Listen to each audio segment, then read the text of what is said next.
ሰላም የአፍሪ ፊልምስ ወዳጆቻችን፣ ብለድ ሃውንድ በቀጣዩ ክፍል ተመልሷል። ለዚህ ቻናል አዲስ የሆናችሁ ቪዲዮ ስንለቅ እንዳይመልጣችሁ ሰብስክራይብ እያደረጋችሁ እንዲሁም ቪዲዮ ለብዙ ሰው እንዲደርስ ላይክ በማድረግ ምርጥ ሙቪዎችን እየኮመኮማችሁ ፈታ በሉልን። ይመቻችሁ። ሰናይ ጊዜ።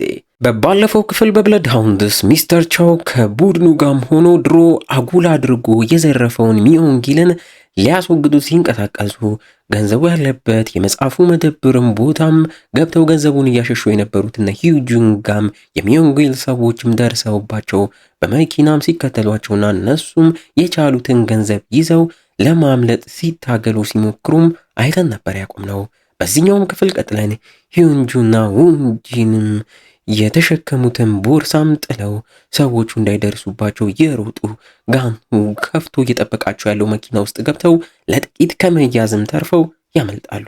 በሌላ ትዕይንት ሚስተር ቻው ከቀኝ እጁ ከሆነው ያንግ ጁንጋም ስለ ሚዮንጊል እያወሩበት ድሮ ራሱ ሚዮንጊል ከእስር እንደተፈታ ሚስተር ቻው ጋር መጥቶ እባካችሁ ስራ አስገቡኝም ብሎ ለምኖ እነሱ ጋር ስራ እንደጀመረና ውለታውን አሁን ሙሉ ለሙሉ ረስቶ ሚስተር ቻውን እንደዘረፈና ሚስተር ቻውም ይሄንን በንዴታውን ላይ እየተናገረ ድሮኑ ነበር ኃይሉን እንዲህ ሳያጠናክር ማስወገድ የነበረብኝም እያለም እየተናገረ ያንግጁም ከነ ሂዩንጁ ተደውሎለት ካዝና ውስጥ የነበረውን ገንዘብና ወርቅ እንዳጡትም የሚዮንጊል ሰዎች ጉድ እንዳደረጓቸው እንዲሁ አንዱንም መጽሐፍ መደብሩ ቦታም ላይ አስረው እንዳስቀመጡትም ይነግሩታል።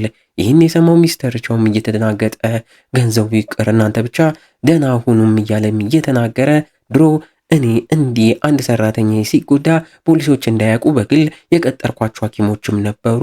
አሁን ላይም ሚዮንጊል እንደዛም የግል ሐኪምም ስለሚኖረው የታሰረው ሰውዬ ወጥቶ የት ሄዶ እንደሚታከም ተከታትላችሁ ድረሱበት እያለም ያንጁንም ያዟል። ይህን ስራም ለዲዮንግም ይሰጡታል። ዲዮንግም እንደተባለው የታሰረውንም ቢሆንም መከታተልም ጀምሮ ቢሆንም የታሰረበትም በጣጥሶ ደዋውሎ በድብቅ የሚታከምበት ሆስፒታልም ሲሄድ ያንን ዲዮንግ በሞተሩ ከርቀት ቦታው ላይም ደርሶ ይመለከታል። እነ ጋንሁ ያተረፉትን በካርቶኖች ውስጥ ያሉትን ገንዘብ ሚስተር ቻው ቤትም እያስገቡ ያንጁ ምግብ ቤቱም ላይ ነገ መተው ምሳ እንዲበሉም ይጋብዛቸዋል። ሚስተር ቻውም ሂዩንጁንን ምንም እንዳልሆነች ተጨንቆም እየጠየቃት እሷም የተፈጠረባትን እያስታወሰች እንቧ ቢመጣም ሚስተር ቻው ላለማስጨነቅ በሚል ምንም ሳትናገር ትቀራለች። በንጋታው ሚዮንጊል ቢሮም ላይ ጃንግዱንና ጸሐፊው ጁንሚንንም ሰብስቦ ቢዮም አሁን ላይ ቢጎዳም ሆስፒታል ነው ታክሞም ይድናል። እናንተ ግን ገንዘቡን ያሸሹትን ሰዎች ከሚስተር ቻው ጋር ስለሚገናኙ ተከታትላችሁ የሚስተር ቻውን መኖሪያ ማድራሻ ድረሱበት እያለም እያዘዛቸው ጁንሚንንም አስወጥተውት ለጃንግዱ አሁን ሚስተር ቻው ሰዎቹን ልኮ ቢዮምንም ተከታትሎት ሆስፒታላችን ላይ ሊደርስበት ስለሚችል እዛም ቦታም ሆስፒታሉም ላይ ሰዎችን ጨምሮ እንዲሁም ጁንሚንንም ከያዙት እሱም በፍርሃት ሚስጥር ስለሚያወጣ ለሱም ብዙ ጠባቂዎችና እንዲሁ እሱም መከታተልም ጀምርም ብሎም ስራም ይሰጠዋል። ጋንሁም በነጋታው በጠዋቱ ሚስተር ቻው ቤትም ደርሶ እያወራቸው ሚስተር ቻውም ትናንት ባደረጋችሁልኝ ውለታ ብቻ የነበረብክም ብድር ሙሉ ለሙሉ ትቼዋለሁ። ከዚህ በኋላ የኔ ዕዳ የለብክም። ካንተ ጋም ምንም አልፈልግም። ከእናትህ ጋር ሆነ ሌላ ቦታ ሄዳችሁ አሪፍ ካፌም ክፈቱ ቢለውም ጋንሁም ለዛ በደስታ እያመሰገነ ግን እኔ በስራዬም ቢሆን ውለታዬ መክፈል እፈልጋለሁ፣ ሚዮንጊልንም እስከ መጨረሻው እስከምትይዙት እረዳችኋለሁ እያለም ይናገራል። ከቆይታ በኋላ የሂዩንጁንና ውጂም ጋም ሆነው የያንግጁ ሬስቶራንት ላይ ያንጁ አሪፍ አድርጎ የሰራላቸውን ሱሺም እየተመገቡ ዲዮንግም ተቀላቅሏቸው እነ ውጂንም እየተዋወቃቸው ችሎታቸውንም እንዳየና እንዳደነቀም እየነገራቸው በወሬ መሃል ያንግጁ ድሮ የባህር ኃይል ወታደር እንደሆነ የሰማው ውጂን እንደለመደው ተነስቶ የወታደራዊ ሰላምታ እየሰጠ ተቀመጥ ቢባልም በጭራሽ አልሰማም ብሎ ያንጁንንም አስጨንቆም ይቀመጣል። በቀጣይም እንዴት የሚዮንጊልንም ሰዎች እንደሚይዙ እቅድ እያወጣጡ ያንጁም ሞተር መንዳትም አይችሉትን ጋንሁንና ዩጂንን ይዞ ሆስፒታል ላይ ለመሄድም ሲያስብ ዲዮንግ ደግሞ በሞተር ከዩንጁን ጋም ሆነው የሚዮንጊልን ጸሐፊ ጁንሚንንም ለመያዝ እቅድ ያወጣሉ።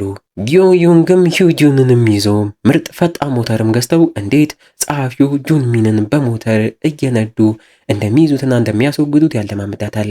በተመሳሳይ ሰዓት ያንጁም ውጂንና ጋንሁንንም ይዞ በስለት እንዴት መፋለም እንዳለባቸው ሲያሰለጥናቸውም ቆይቶ አመሻሽ ላይ ሁሉም ወደ ስራም ገብተው ጂዮዩንግና ሂዩጂንም የጂዩሚንን መኖሪያ አካባቢም ሆነው ጂዩሚን በመኪና እስኪመጣም ይጠባበቁታል።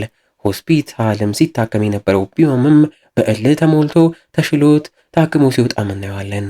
ያንጁም ሆስፒታል አካባቢ ከነሁጂን ጋም ሆኖ በምንም አይነት ተልእኮ ላይ ያላችሁን ሁላ አድርጉ፣ ግን ምንም ቢሆን ጓደኛችሁንና ቤተሰባችሁን እንዳትከዱ እያለ መክሯቸው፣ አሁን ግን ሆስፒታሉ ላይ ችግር በተፈጠረም ሰዓት እናም እኔ ሽሹ ካልካችሁ ትታችሁኝ ሂዱ እያለ ለምን ቢሉትም እኔ የወንጀል ሪከርድ አለብኝ ብያዝም ምንም አልሆንም፣ እናንተ ግን ከተያዛችሁና ወንጀል ሪከርድ ከኖረባችሁ ህይወታችሁ ሙሉ ነው የሚበላሸው እያለም ይመክራቸዋል።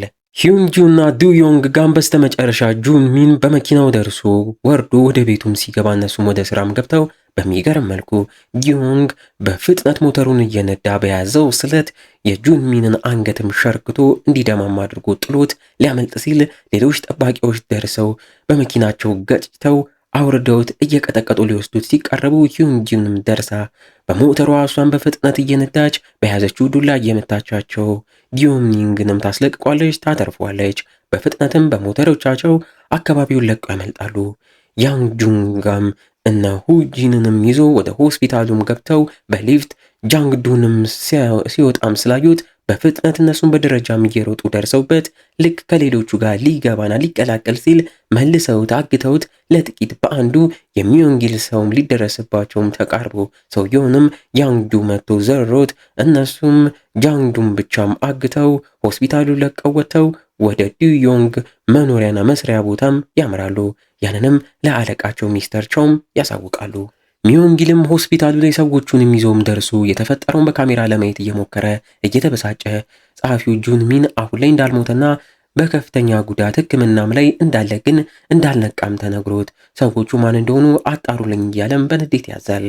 ያንግጁም በሚስተር ቻው ትዕዛዝ ያገቱትን ጃንግዱንም እያሳቃያችሁ ጠብቁኝ፣ እነ ሂዩጂንም ያንን እንዲያዩ አድርጉም ስለተባለ ሰውየውንም አስረው እግሩን እያቆሰሉ በጨው ውሃም ሲያቃጥሉትና እንዲሁ መናገር ስትፈልግ ብቻ ተናገር እያሉ ሲያሰቃዩት ሂዩጂንንም ልትወጣ ብትፈልግም ግዴታ በሚስተር ቻው በኩል እንደታይ ተብለሻልም እያሉ ሲያሳዩት እሷም ያንን አይታ አቅለሽልሿት ወጣም ታስመልሳለች። ሚስተር ቻውም እዛው በመኪናውም ሲደርስ ለምን ይሄን እንዳያስገድድክም እያለች ብትናገረውም እሱ ይሄ ተልእኮ ከባድ እንደሆነ ላሳይሽ ስለፈለግኩ ነው። በዚህ ተልእኮ አንድ ሰው ካልሞተ በስተቀር ይሄ ተልእኮ ሙሉ ለሙሉ አይቆምም። ያም ሰው እኔም ልሆን እችላለሁ ቢላትም አቶንም እያለች እያለቀሰች ትሄዳለች። እሱም እዛው ላለው ለጋንሁ ተከተለኝ፣ አንድን ኦርጋናይዜሽን ለመነጣጠል በመሃላቸው ልዩነትና መከፋፈል መፍጠር ብቻም ነው ያለብክ። አንተም ወደፊት አንድ ኦርጋናይዜሽን ለመመስረትም ሀሳቡ ካለክ የምታምናቸውን ሰዎች ብቻ ነው ከጎንክ ማድረግ ያለብክም እያለው ትልቅ ትምህርት ላስተምርክም በሚል ውስጥም ገብተው እየተሰቃየ ካለው ጃንግዱም ፊት ለፊትም ተቀምጦ አይኑን ገልጠውለትም ያወራዋል። አለቃክ ሚዮንጊል ነገሮችን በሂሳባዊ ስሌት ብቻ የሚያደርግ ጨካኝ ሰው እንደሆነ አውቃለሁ። ከኔም ድሮ ላይ ብዙ ነገር ተምሯል። አሁን ለአንተ ለሰራተኞቹም ግድም የለውም፣ የራሱን ጥቅም ብቻ ነው የሚያስቀድመው። አንተም ጥሩ ስለሚከፍልክ ይሆናል ለሱ እየሰራክለት ያለከው።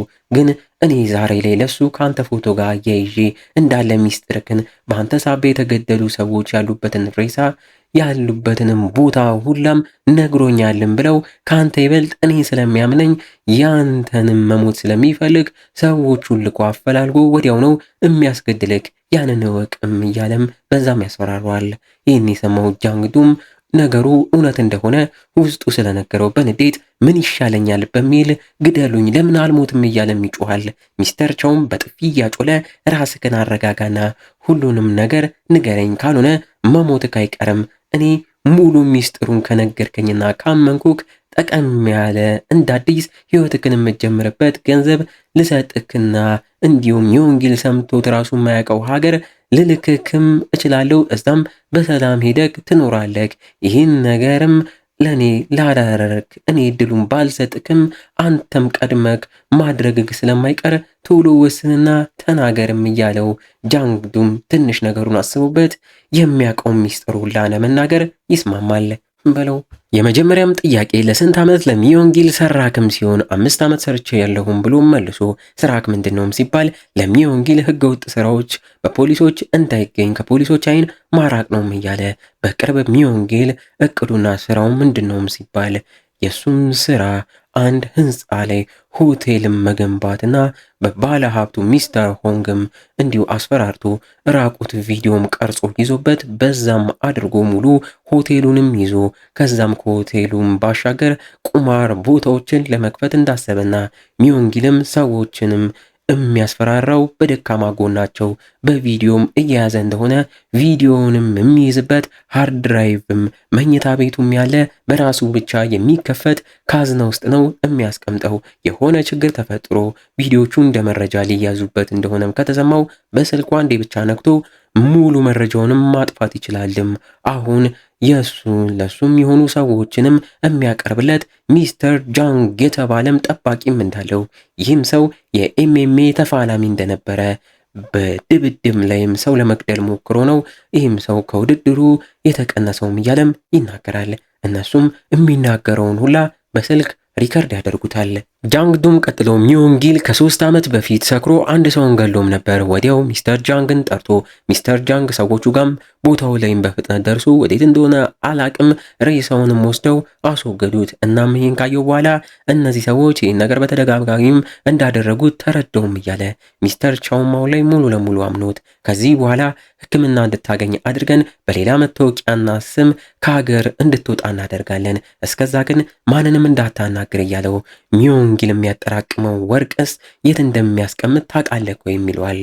ጃንግዱም አላቅም፣ ያንን ቦታ የሚያውቀው ብቸኛ ሰው ቢዮም ብቻም ነው። ሚዮንጊልና ቢዮም የተዋወቁት ድሮ እስር ቤት እያሉም ሲሆን ሁለቱም ብዙ ጊዜ አንዳቸውን አትርፈዋል። ለዛም ሚዮንጊል አሁን ላይ ቢዮምም ብቻ ነው የሚያምነው እያለም ይናገራል። በለው በቀጣይስ ክፍል ምን ይፈጠራል? አብረን በጉጉት የምንጠብቀው ይሆናል። ቶሎ ቀጣዩ ክፍል እንዲለቀቅና ሲለቀቅ እንዳያመልጣችሁ ሰብስክራይብ እና ላይክ እንዳይረሳ። እስከዛው ግን እንደ ሁልጊዜው ቸር ቆዩልን።